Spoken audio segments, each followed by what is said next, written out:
जय जगन्नाथ फ्रेंड देखंतु ओडिशा आदर्श विद्यालय तरफ ओएबी तरफ आपण मानकर नुआ नियुक्तिर नोटिफिकेशन आसीगला जो थी कि आपको ए जॉब जो भी आपण मानकर जॉब आसी एवं कौ कौ जिला पई आसी तार डिटेल्स मु आपण मानकु कहबी एथिरे आपण मानकर सिलेक्शन प्रोसेस कोन रहिबो आपण मानकर एज लिमिट कोन रहिछि अदर एलिजिबिलिटी क्राइटेरिया कोन रहिबो एवं ऑफलाइन आपण माने ऑफलाइन माध्यम रे किबोली भाबरे स्टेप बाय स्टेप प्रोसेस द्वारा अप्लाई करिवे संपूर्ण डिटेल्स मु आपण मानकु कहबी तेनु वीडियोटी को आपण माने शेष पर्यंत देखंतु एवं जो माने कि नुआ करी भाबरे हम चैनल को विजिट करूछंती चैनल को सब्सक्राइब करंतु टेलीग्राम चैनल रे जॉइन हे जांतु जा फल जेते बेले भी आपण मानकर जहां भी जॉब आसीबो आपण माने अपडेट इन्फॉर्मेशन पाई परिबे प्रथमे आपण माने पाई परिबे। तो फ्रेंड देखंतु ए जो आपण मानकर नियुक्तिटी आसीची ओडिशा आदर्श विद्यालय तरफ आसी देखंतु आपण मानकर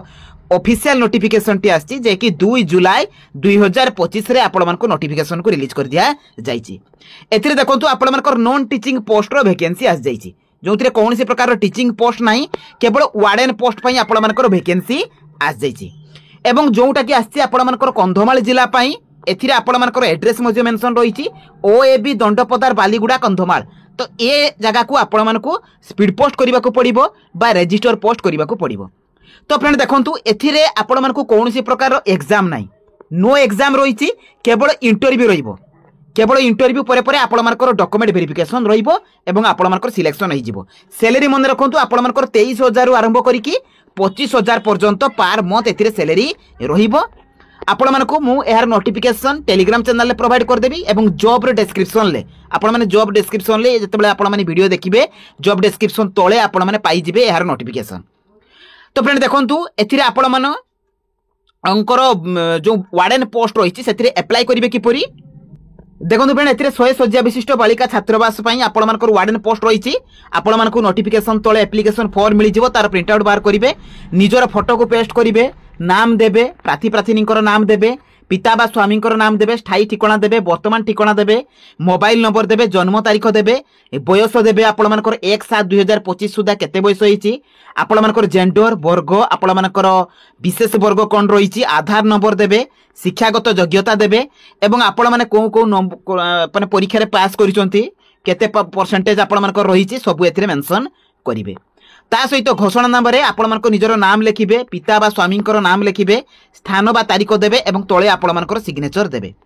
देकी फ्रेंड आपण मानकु एटा को स्पीड पोस्ट करबा को पड़िबो बा रजिस्टर पोस्ट करबा को पड़िबो। एड्रेस मध्ये आपण मानकर मेंशन रछि मु आपण मानकु कहि दोछि जे ओडिशा आदर्श विद्यालय दंडपदर बालीगुडा एई जगह को करबा को पड़िबो 17/7 रु आपण मानकर लास्ट डेट रहिबो जोटा कि 3 जुलाई रु आपण मानकर आरंभ होई जाईची 17/7 पर्यंत चलिबो एवं ए जो ऑफिशियल वेबसाइट रे आपण माने नोटिफिकेशन को डाउनलोड करि परिबे www.kandhamal.odisha.gov.in किंबा आपण माने jobska.in देखंतु एई ऑफिशियल वेबसाइट रु भी मध्ये आपण माने पाई जिवे या नोटिफिकेशन मध्ये रहिछि जा को मु आपण मानकु डिस्क्रिप्शन बॉक्स रे देई देबी। एथिरे आपण मानकर